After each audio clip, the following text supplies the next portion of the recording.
Let us continue the discussion on capital gain. And today we will cover almost every calculation of capital gain.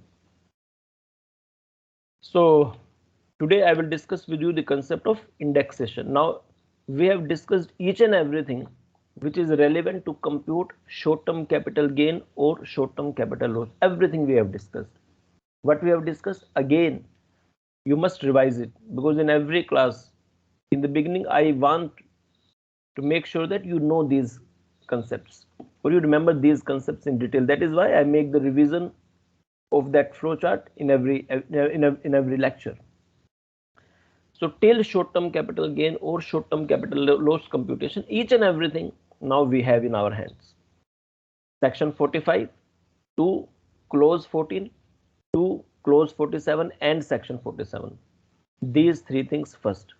Then type of capital asset plus its holding period.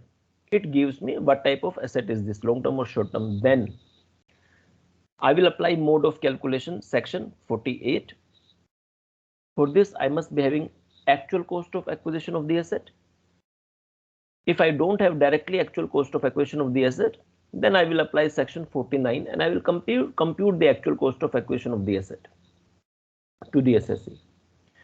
With the help of actual cost of acquisition of capital asset to the SSA, I will compute cost of acquisition of the capital asset as per section 55.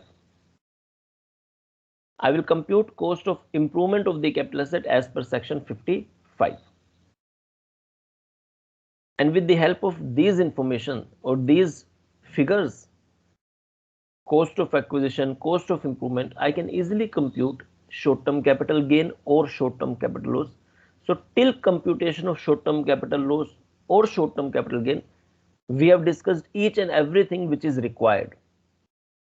If you have understood it, please raise your hands. Or if you remember this, please raise your hands. Or if you are confident that yes, we have discussed all such things, please raise your hands. You might not be remembering each and everything right now because it requires practice, but at least now it will give you an idea that how we should proceed in discussing the numericals of capital gain. So most of you are clear at this point. So now, if I have to compute long-term capital gain or long-term capital loss, still I have not covered two concepts: indexed cost of acquisition and indexed cost of improvement.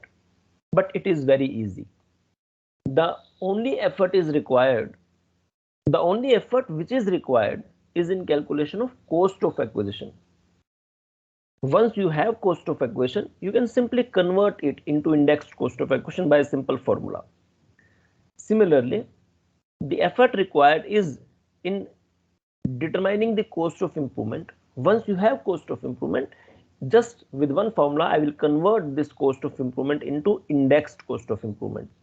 So in today's class, the discussion will be only on calculation of indexed cost of acquisition of the capital asset and indexed cost of improvement of the capital asset. So let me start sharing the screen and let me start discussing with you my first topic of discussion for today's lecture, that is determination of indexed cost of acquisition.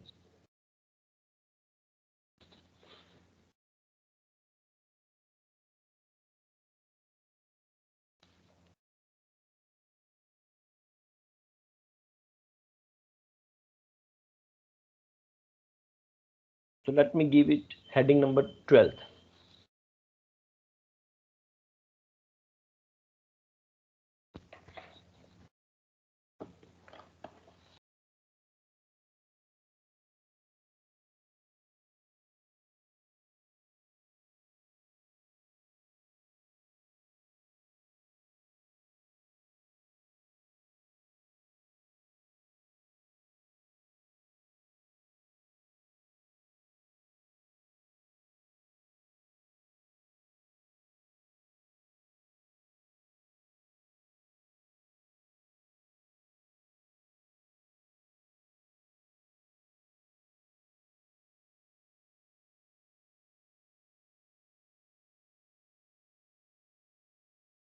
Heading number 12.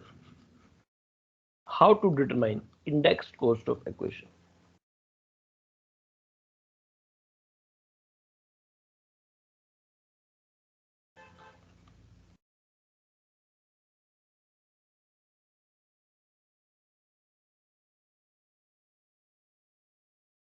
or I can write it as ICA, but you must not write this short form in the exam. You must write indexed cost of acquisition, but I can use ICA only for the purpose of discussion. Now to determine indexed cost of acquisition, first thing is sure that I need cost of acquisition. So that I have derived already. So numerator, cost of acquisition. It should be divided by some value and it should be multiplied by another value. I will simply get indexed cost of acquisition. Now for this purpose, what is necessary for you to know is that we have a base year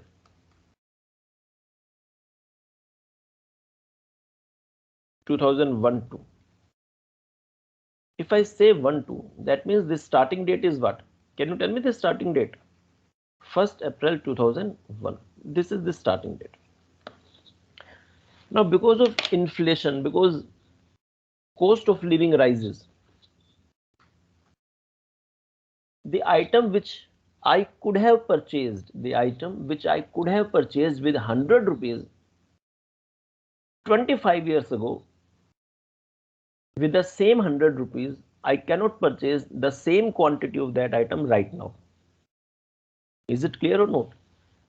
The item, suppose with 100 rupees in 1995, with 100 rupees, suppose in 1995, I could have purchased 2 kg of dry fruits. Now with 100 rupees, this is sure that I cannot purchase 2 kg of the same dry fruit because inflation, because of time value of money, because the value of money is being falling. So to purchase the same quantity, you are paying more amount. It means the value of money is falling down. So under Income Tax Act, we have some indexation concept and some CIIs, which are known as Cost Inflation Index, have been given by the tax department. Yearly basis, Income Tax Department gives these indexes, Cost Inflation Index.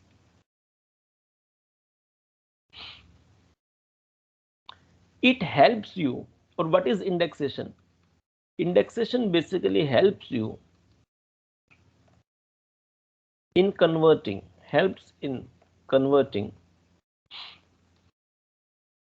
the old cost into new cost, or the old value into new value, or latest value, you can say. So what is the base year index? What is the CII of 2001 to 100 by default? It is base year. So for every year there are indexes given for every year. Our previous year is 2020-21. This index is 301. So you must remember at least these two indexes. Others you cannot learn. And it is not logical to learn all these indexes. This will be given to us in the examination questions of any level. These should be given to us for any level. For graduation, of course, these will be given. So base year index 2001-2 is 100 and 2020-21 is 301. Now suppose I purchased this asset, or for example, I purchased any asset in 2009-10. Suppose I purchased any asset in 2009-10. So how can I convert logically the cost of 910 into the cost of 2021? That the same cost which was there in 910, if I want to see the same cost in today's time, I will divide that cost by the index of 910 and I will multiply by the index of which year? 2021. Yes, 2021. So it gives me, it basically helps me in converting the old cost into latest cost. And that is simply the concept of indexation. So it is equal to cost of acquisition divided by cost inflation index of the year in which the capital asset was held by the previous owner. Sorry, was held by the assessee. So leave some lines blank here, 3 or 4 lines, don't write anything.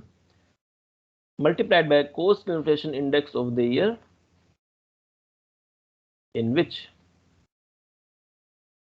the capital asset is transferred.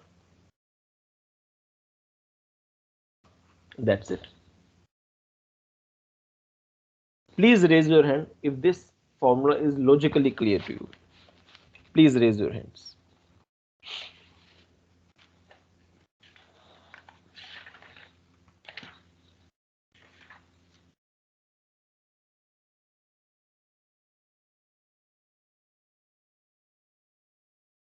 Okay.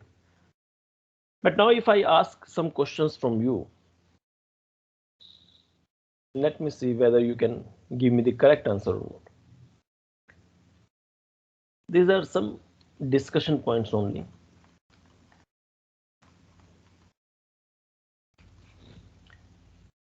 First point.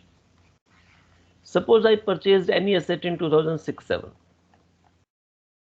for rupees 20 lakh. If I want to know its indexed cost of acquisition, I purchase this asset for 20 lakh. If I want to know the indexed cost of acquisition, ICA, can you tell me how will I compute this ICA?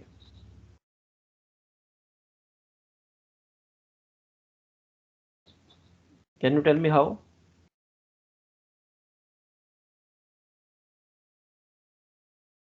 How will I convert this cost of acquisition into indexed cost of acquisition? Any answer from your side? What do you think how I will compute or how you should compute? The 20 lakh divided by CII of 2006 and 7 multiplies CII of 2021. Assuming that you are transferring the asset in 2021, okay? Okay. Second,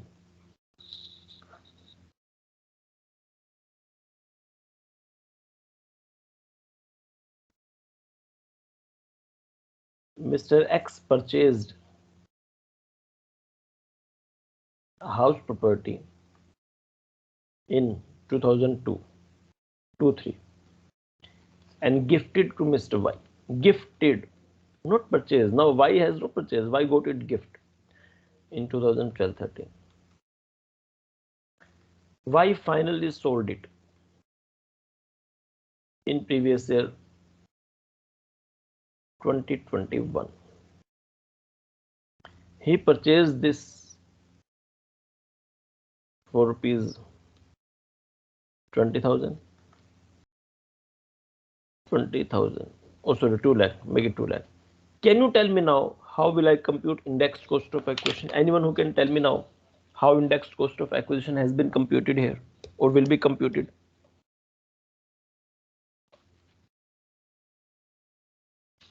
The total work upon CII of 2002 divided by CII of 2002 and 3 multiply CII for year 2020-21. First, now my question is why you are taking 2 lakh? This is my first question. Is it the cost of acquisition to the SSC? Why you are taking 2 lakh? Is it cost of acquisition to the SSC? Can you answer? Sir, if it is gifted, then we take the cost of acquisition of the previous owner. Yes. So that means first before computing indexation, I applied the concept of section 49. So you must remember this step in your mind. So what you did correctly, that first I took the help of section 49 because I know that under section 49 subsection 1, whenever assets have been acquired by way of gift, will, inheritance, etc., then cost to Y, cost of the asset to Mr. Y is equal to the actual cost. There is a difference between the word actual cost and cost for the purpose of capital gain, that you must never forget. What might be actual cost might not be the cost for me, which I will use while computing capital gain. So I need cost to the SSE is equal to actual cost to the previous owner, to Mr. X. So on this basis, I can say that yes, 2 lakh is my cost divided by. I'm saying that CII of the year in which the asset was held by the assessee. Or you can say CII for the, if I, or even if I don't use that word. Now you are saying that I should divide it by 2, 3. Are you saying correctly that I should divide CII of 2, 3, or I should divide it by CII of 12, 13?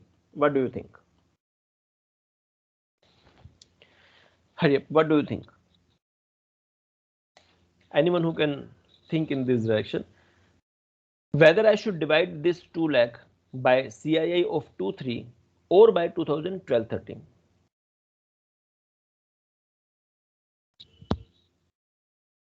Anyone who can give me the answer with reason also, if you know, or if you can make a judgment. Your reason can be wrong also, but at least it will tell you that in what direction you are thinking, or it will tell me also in what direction you are thinking. Yes. CII of 2002-3. Why not 12, 13? So maybe as we are taking the asset is gifted, so we are taking everything of the previous owner. Maybe that's why the this year also taken of the previous owner only. Okay. Is there anyone who thinks that CII of 12, 13 should be taken into consideration? Anyone who thinks that CII of 12, 13 should be taken into consideration?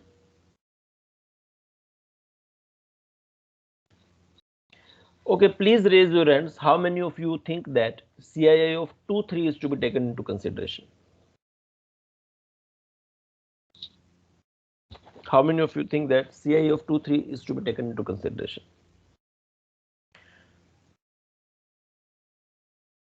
Okay, now you please lower your hands, and now please raise the hands if you think that CII of 12, 13 is to be taken into consideration.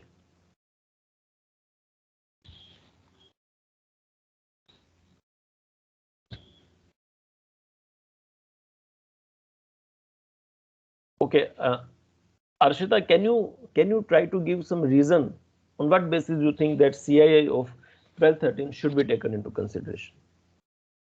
Can you Sir, make because the property was with Mr. Y on 2012. Though it was gifted, but it was with him on 2012, not in 2002. in 2012? Okay, I should use the word in 2002. Am I right? Yes, sir. Okay, on I will use when there is any particular date. Otherwise, for the year I will use in 2002. But if I ask you a cross question that when suppose in this case I have to compute holding period, then I will compute holding period starting from 2002, 3 first thing. When I have to compute cost of acquisition, then also I am going to the previous owner to get the cost of acquisition. So when I am going everything, when I am computing everything starting from the date when the previous owner has purchased this asset, why not for indexation I am going to the previous year 2, 3? What do you think? Just because I am raising a question doesn't mean that I am correct. So on this basis, why don't you think that indexation should also start from 2, 3? Why?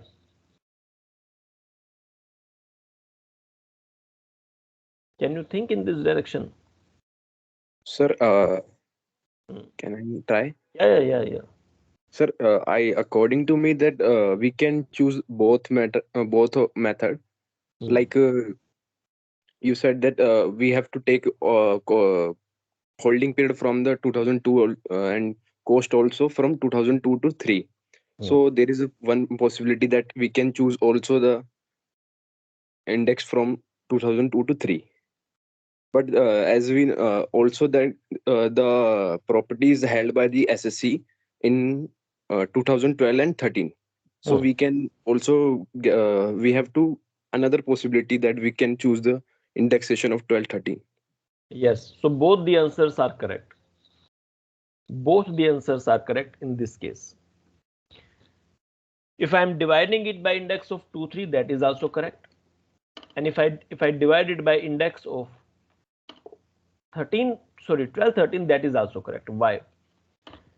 I will divide it by index of 1213, if I go by the language of IT Act, Income Tax Act uses the word when the divided by the index of the year when the asset is held by the assessee. Assessee is Mr. Y, and Mr. Y is having this asset with effect from 1213. So I should divide it by 1213 if I go by the language of IT Act. But in 2012, we got some ruling in Manjula Shah. The exact reference is Bombay High Court ruling. That is why I say that when you study any subject of law, there can be different debates and arguments. Just one thing might not be 100% correct. So this was a case CIT versus Manjula Shah. J Shah. That is 2012 case of Bombay High Court, and in that case it has been said that for indexation also you go to the previous owner.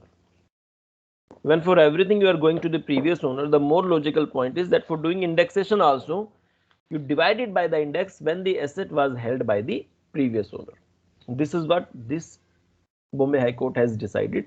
And in 2021 also, one more case, the latest case in 2021, this is CIT versus Saroja Naidu. CIT versus Saroja Naidu, 2021 case, and that is of Madras High Court. Here also it has been said that whenever there is a situation of previous owner under section 49 subsection 1, then for doing indexation, denominator should be the index of that year in which the asset is held by the previous owner. Now, some of you can say that I will divide by the index of 1213 as per the act. That is also 100% correct. Because this, and if these two High Court rulings are concerned, I will divide by the index of 23. Now, some of you can argue that since these are only High Court rulings and not by the Supreme Court ruling, so it might not be acceptable or you can say entire nation is not under obligation to accept this ruling of these two High Courts. In Madras, of course, in Bombay, of course, this ruling will be applicable. But since it is not the ruling of Supreme Court, then we will not divide it by the index of 2-3. So both the arguments are applicable. But in my personal view, I believe that I should divide it by the index of 2002-3 when I'm going back for everything with the previous owner. Why not for indexation also I should go back to the previous owner? Because numerator, this cost of acquisition is also not of the assessee. It is as per the provisions of the IT Act. It should be that cost which is the cost of the previous owner. So by default, I should divide it by the index also of that year in which the asset is held by the previous owner. So personally, I also agree not with the Income Tax Act's language, but with the ruling of these two High Courts. So in my book, I have divided it by the index of 2002-3. But you must remember that if someone has divided it by the index of 2012-13 also, if living in Delhi, not in Madras and Bombay, then that is also correct. But my personal opinion is in favor of dividing it by the index of 2002-3. So if I want to not make this correction, I will do the correction later on. So first thing you must remember that in my book and whatever concepts I will teach, whenever the asset is held by the assessee, because of the situations of section 49 subsection 1 previous owner concept, I will divide it by the index of the year in which it is held by the previous owner. Please raise your hand if you got the point.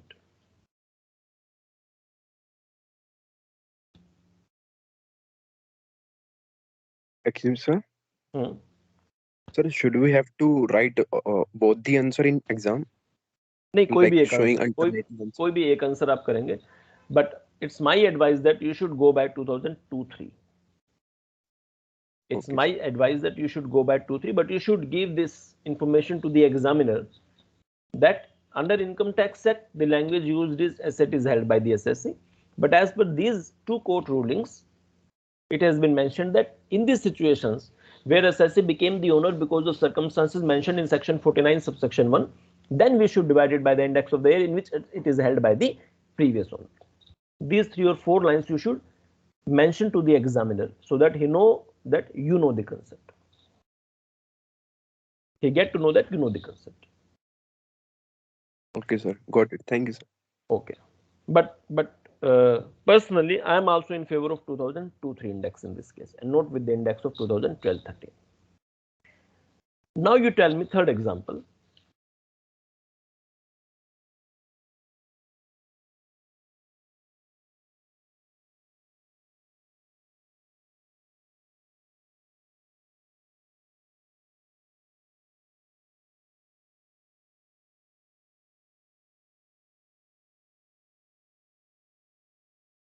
Mr. X or Mr. Y purchased the property in 1996-97 and now selling it in 2020-21. Previous year 2021. In 1996-7 he purchased it for 1 lakh. Can you tell me in this question, what is my index cost of acquisition? 1 lakh should be divided by index of which year? Can you tell me 1 lakh should be divided by index of which year? Sir, 2001 to 2002. Why not 1996, 1997? Sir, because we have to take FMV value on 1st April 2001. So when we compare we with have, it, so who says we have to take? It's my choice. Is it compulsory that I should take fair market value? Suppose the fair market value of this asset on 1st April 2001 is 80,000. Can you tell me in this case what is my cost of acquisition? 1 lakh is my actual cost and FMV is 80,000. Can you tell me how much is my cost of acquisition sir, in this case? Is it compulsory that I should take higher, or it is my choice? I can take lower also.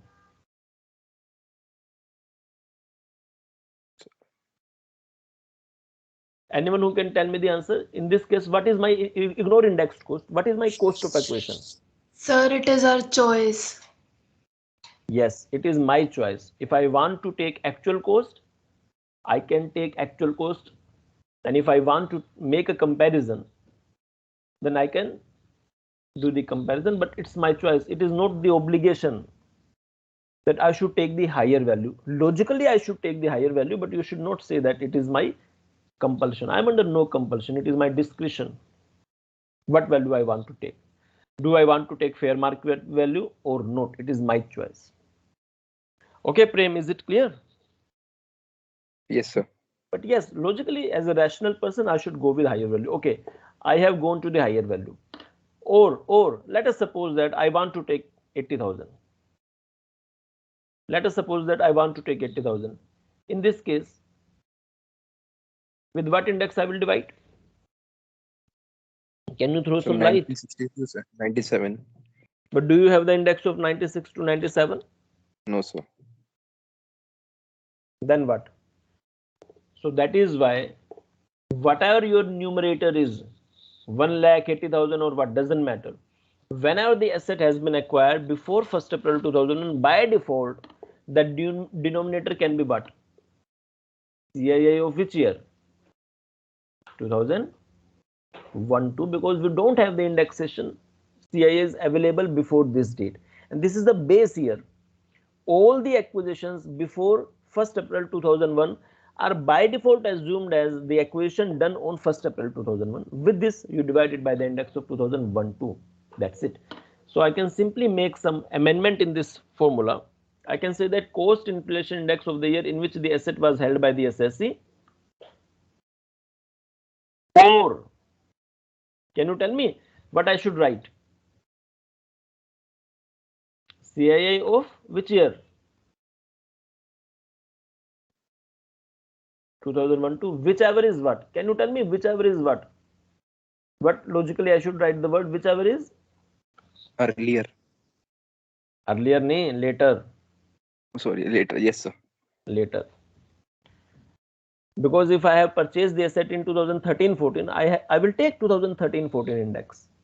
If I have purchased the asset before 1st April 2001, then I will take later year. So 2001-2 will become later year. That's it. Please raise your hand if you have understood this formula and this concept.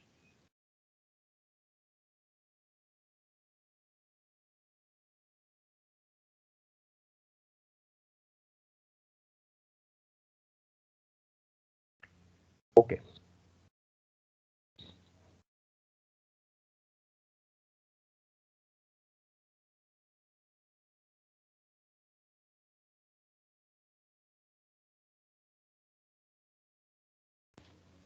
So if you see the exact language of the act, this is CII of the first year.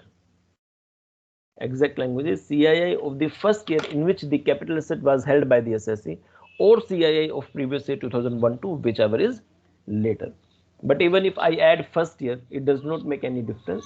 Even if I add this word first, it doesn't make any difference because of the Bombay High Court ruling and Madras High Court ruling, which says that in these circumstances, when the assessee became the owner of the asset because of section 49 subsection 1, then you should go back to the year in which previous owner has actually acquired the asset.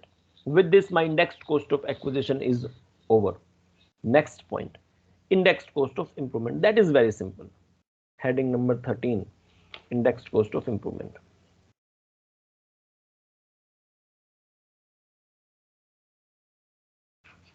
Determination of indexed cost of improvement.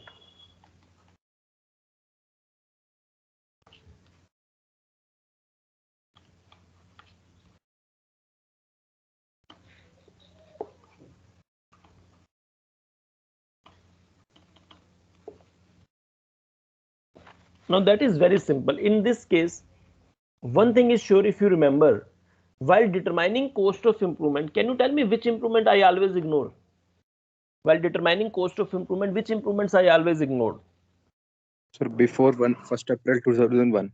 Yes, so in this indexation, no problem will arise. Why? Because I will never take into consideration all the improvements incurred before 1st April 2001. So by default, I can say that. Can you help framing the formula yourself? Anyone? Logically, indexed cost of improvement should be what? Logically. Can you help framing the formula?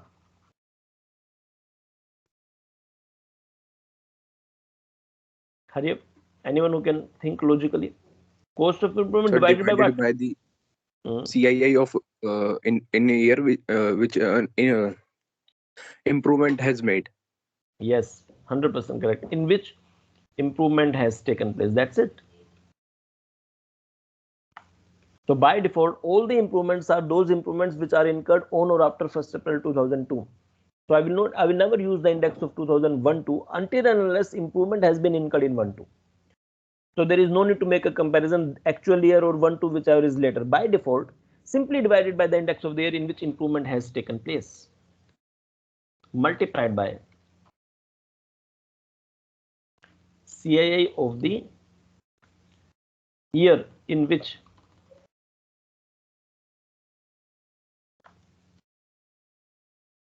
capital asset is transferred.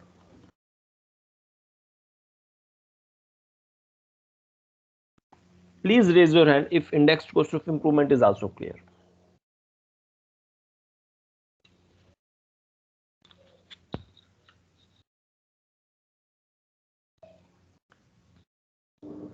Hurry up, please raise your hands if indexed cost of improvement is also clear. Very good. Now some notes. So some notes on indexation concepts. Notes on indexation.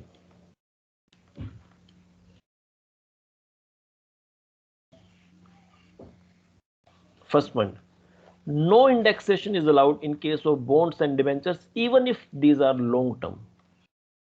No indexation is allowed in case of bonds and debentures, even if these are long term.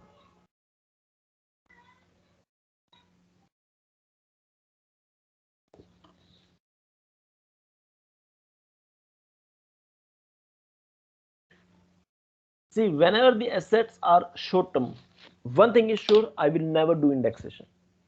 If my assets are short term, indexation is not allowed. But if assets are long term, it does not mean that indexation will be done. Indexation depends upon the type of the asset. What is the name of that asset? If any asset is short term, indexation will never be done. This is sure. But it does not mean that if asset is long term, indexation has to be done. No. If the asset is long term, logically I should do indexation as per section 48 but still there are some other provisions which I need to see, and that provision is, first provision is this: in case of bonds and debentures, whenever you transfer bonds and debentures, even if these are long term, suppose I am selling these bonds after 50 years, 50 years, 50 years, still I will only deduct cost of acquisition. I will not do indexation, though my gain will remain long term, because whether something is long term or short term, it does not depend on indexation.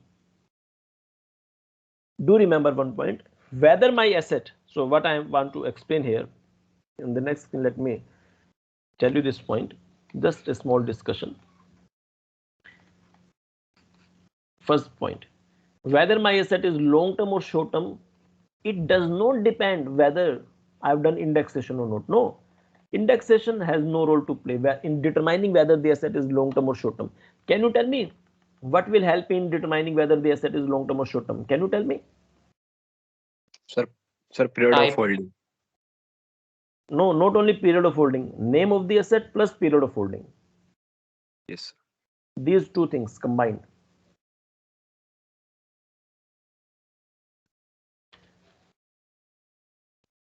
Suppose I sold some debentures. Suppose I sold some debentures.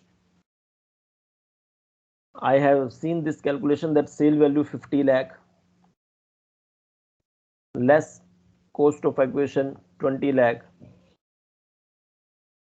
and I have written 30 lakh. With this information, can I say that this is short term gain? Can I say that this is my short term capital gain? Can I say this if I only this much information available? Can I say whether this is, can I say that this is a short term capital gain? Just with this information, can I say that this is a short term capital gain? Answer is no. Just because I have not done some indexation here. See, whenever the gain is long term, then the simple format is sale less expense on sale less indexed cost of acquisition less indexed cost of improvement. Okay, this is what the format of long term. In short term, what is the format? Sale less expense on sale less cost of acquisition less cost of improvement. So just you are having COA here and not indexed cost. Please don't take a decision that it is short term. Indexation has nothing to do in determining whether the asset is long term or short term. Long term or short term depends on these two things. So you will say that, oh, these are debentures. Then you will ask another question, when these were purchased. Suppose these were purchased 20 years ago. So when you combine these two knowledge, the knowledge of these two concepts, type of asset and period of holding, then you will proudly say that it is not short term gain. It is what? Long term capital gain. Am I right or not? Indexation has nothing to do with determining whether the asset is long term or short term. Long term or short term is determined by type of capital asset plus period of holding. If an asset is short term, then one thing is sure, you can never do indexation. I agree on this point. If my asset is short term, indexation is never done. Never done. No doubt about it.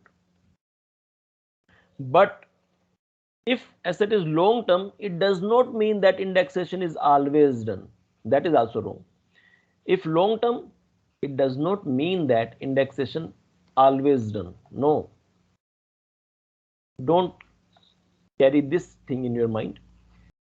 If asset is long term, you cannot say that indexation is must, because in 99% cases indexation will be done, but there are still exceptions. There are some long term assets where indexation is not allowed. The reason behind not doing indexation, I can tell you later on, because that is based on some investigation by the income tax department in late 90s. Some research was done by income tax department in late 90s, and they found that in case of debentures and bonds, market value never appreciates or never increases. These are redeemed at par or maximum at premium. So if indexation you allow in these cases, in almost every case what you will find is there will be losses, because sale is not dependent on market. Sale value is almost fixed when these were issued, but you go on increasing the cost.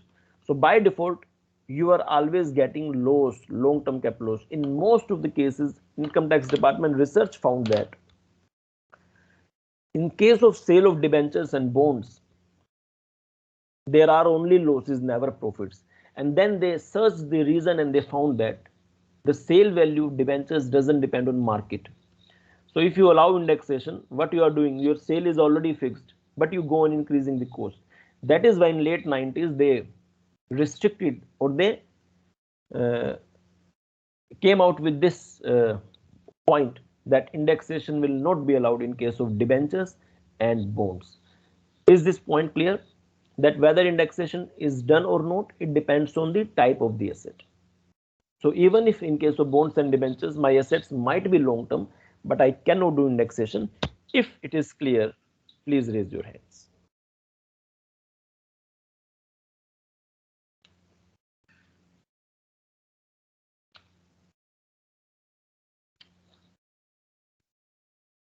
Next point. Sir, Yes, yes. sir, it is possible when the redeem value is already fixed. Almost fixed ही होती है bonds और debentures के case में. Market में तो tradable है ही नहीं है. Just like shares, unlike shares, these are not tradable in market. तो उसमें ऑलमोस्ट फिक्स्ड ही है. Debentures were issued for example 10 years period, and redemption will be at par or maximum at 10% premium, 5% premium. इतना ही होता है debentures के case में. Okay sir, thank you sir. तो इसमें कभी प्रॉफिट होते ही नहीं थे. कोई एक्सेप्शनल केस में हो गए तो हो गए, अदरवाइज तो प्रॉफिट नहीं होते इसमें. Next point.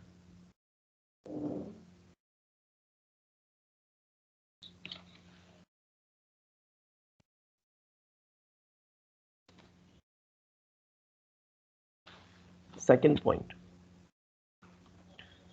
no indexation is allowed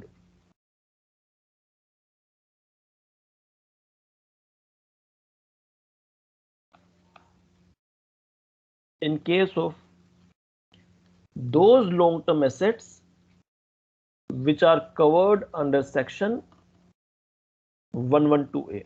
I have not yet discussed this section with you, but you must remember that under section 112A, whatever long-term assets are concerned are covered.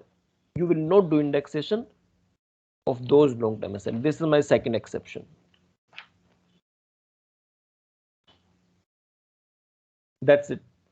Next point. So now almost indexation is over. 14th heading. Now some miscellaneous point, or 14th heading is, what is the treatment of advance money received and forfeited?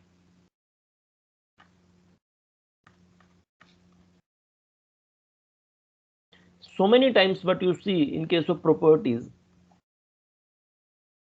if you want to purchase a property, you have to pay some advance money. That is in layman language, or in unofficial under Income Tax Act, in Hindi language it is known as byana. Byana means something as advance, so that you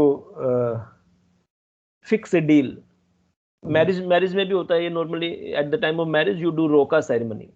marriage तो अभी हुई भी नहीं है, हो सकता है बाद में मैरिज ना भी हो, but at least you want to say that these couples are officially with the consent of family members. Now the couples will be getting married, so you do roka ceremony. Just in these cases where human beings are not there, these house properties etc are there, what you do, you give some advance money. If Mr. X and Mr. Y, if these two people are there, suppose Mr. Y wants to purchase the property of X, so Mr. Y has to give some advance money. Sir, Mr. Y, yes, yes, token money. you can say token money. You can say token money, no issue. Any word you can use. But under IT, is it down payment? You can call it by any name. You can call it by any name. IT Act uses the word advance money. It can be down payment, token payment, healthy relation payment. We will surely make the payment, whatever word you use. IT Act simply says any advance money for which you want to reserve a deal for you. You have to pay that amount if you want to reserve a deal. Suppose Mr. Y has given advance money of 10 lakh to purchase the property of Mr. X, and he promised that he will pay the amount within 2 months. But what happens? After 2 months, suppose he has not paid the amount. So what will happen in these transactions? If you are aware about this, in real life, what will happen? When 10 lakh is paid with a promise that remaining balance of 2 crore, for example, I will pay within 2 months, and if I don't come within 2 months, what will happen? What will happen? So Sir, they will Mr. be White forfeited. need the amount of 10 lakh. So what will happen is not any legal provision. It depends upon the nature of Mr. X. If Mr. X says that, okay, no issue, I'm giving you 1 month more, I'm giving you 2 months more, or Mr. X can also say that, okay, if you don't have the money, you please take back your 10 lakh. So there is no legal provision. It all depends upon the seller's nature, Mr. X. But suppose, rationally, what is going on in the market is, in that case, money will be forfeited. Or if Mr. X now doesn't want to sell the property, he has to pay double the balance to Mr. Y. This is which happens in real life as a general phenomenon, that if seller refuses now to sell the property, seller has to pay the double amount to the buyer, and if buyer does not pay the amount balance, seller will forfeit the amount. Income Tax Act is concerned about income. So what happens if suppose Mr. X forfeit the amount? Can you tell me logically what will happen? What should happen?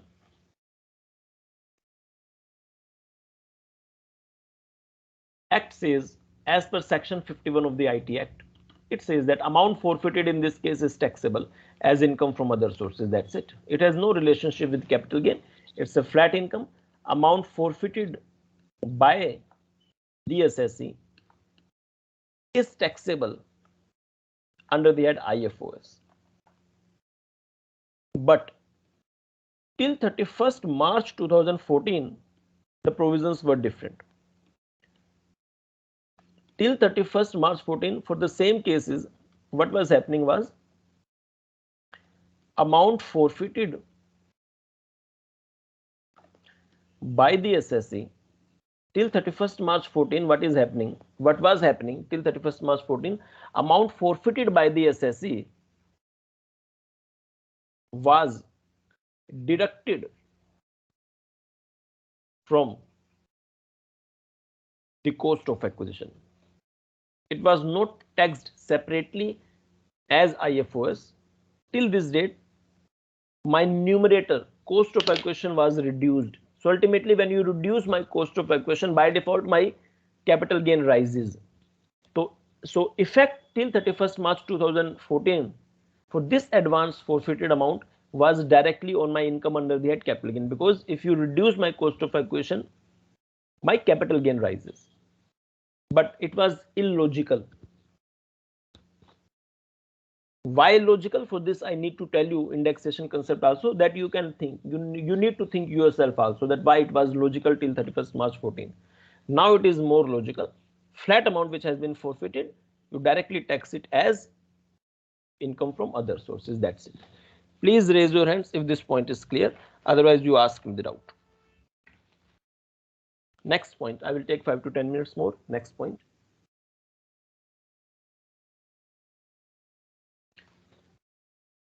Why it was logical? Can you make any judgment that why it was logical? Though it takes some time, but anyone who can think that why it was logical earlier, why it was illogical earlier? What do you think? Any point which is coming in your mind that why it was illogical earlier to deduct amount forfeited from cost of acquisition? Okay, no issue. You take some time, think yourself, and just discuss with me in the next class if you want, that because of this reason it was a little bit illogical earlier. Right now it is the best provision, amount forfeited taxed separately as income from other source. That's it, no effect on capital gains. Another miscellaneous point.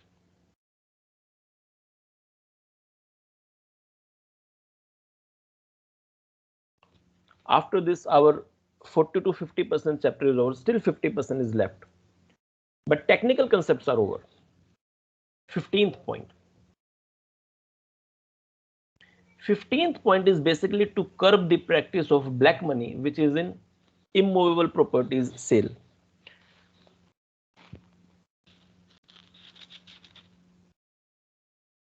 Suppose I sell a house property for 50 lakh. Suppose I am selling a house property for 50 lakh. Do you remember that sub-registrar office that I have discussed with you, where the properties are registered? You have circle rate of every property or the minimum rate on which your property will be registered. In real life, I might be selling my property for 50 lakh. In real life, I might be selling my property for 50 lakh. But suppose if I go, or if the buyer goes for doing registry, that is known as sale deed. If Mr. X has sold this property to Mr. Y, if Mr. X has sold this property to Mr. Y for 50 lakh, in real life 50 lakh. But in the government record, if I have to, as Mr. Y, if I want to be the owner, I must have the sale deed, and the minimum circle rate is 70 lakh. Minimum circle rate is 70 lakh. Actual sale price only 50 lakh, but the minimum rate at which property will be registered is 70 lakh. So in this case, Income Tax Act says that sale value will not be taken as 50 lakh, it will be taken as 70 lakh. So I'm discussing a point where stamp duty value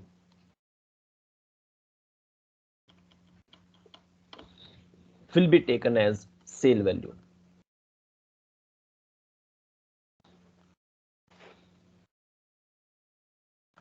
For the purpose of computing capital gains.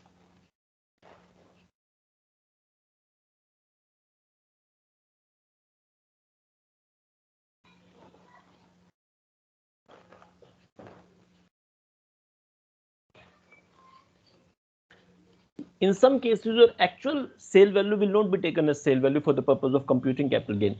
That means whenever you will use that format, sale minus expense on sale minus cost of acquisition or indexed cost of acquisition, whatever the case, whatever cost of improvement or indexed cost of improvement, in some cases, your sale is not actual sale, but you will write stamp duty value as the sale value.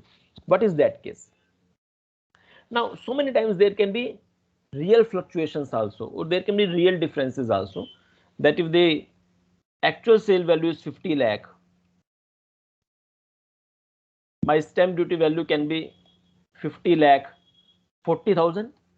There are some rational, or there are so many times because of time differences, maybe the government has not updated its record, so there can be so many times changes, but government says till 10% changes we allow you. What do I mean by this? So just listen, it's very interesting. What is my sale? Till extra 10% variation is allowed. So 110% of actual sale. 110% of actual sale. So if my sale value is, actual sale is 50 lakh, how much is 110%? 55 lakh. 55 lakh. It is 55 lakh. If this value is less than stamp duty value, in my case it is 70 lakh, then government says there is a huge variation, then what is your sale value? Stamp duty value. Then you have to take 70 lakh as your sale value, because till 10% they are allowing the change. Beyond 10% extra, if stamp duty value is there, then stamp duty value should be taken. Similarly, I can say when my 110% of actual sale, which is 55 lakh, is equal to stamp duty value. Suppose my stamp duty value is exactly 55 lakh. Can you tell me in this case how much should be taken as my sale value for the purpose of computing capital gain? My entire question is on this figure. Logically, can you think? Actual sale value is 50 lakh. 110% of actual sale is 55 lakh. And coincidentally, stamp duty value is also 55 lakh. Can you tell me how much sale value I should write for the purpose of computing capital gain? Logically. Hurry up. Logically.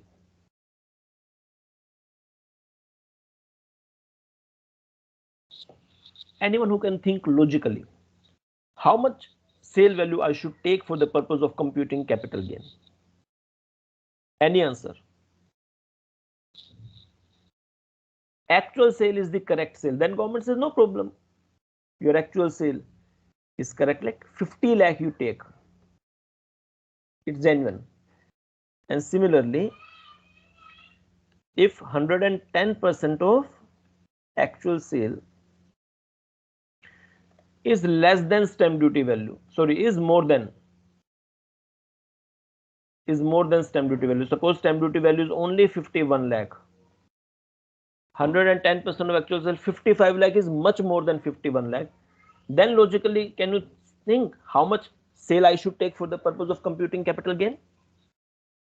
Sir, actual sale. Actual sale, 50 lakh. Then government says no issue, 50 lakh is genuine, there is no problem. Here also 50 lakh is genuine, here also 50 lakh is ingenuine, so they take 70 lakh. And do remember, I never take 55 lakh because that is only to do some calculation. This 110% of actual sale is nothing. It's only a way to take a decision.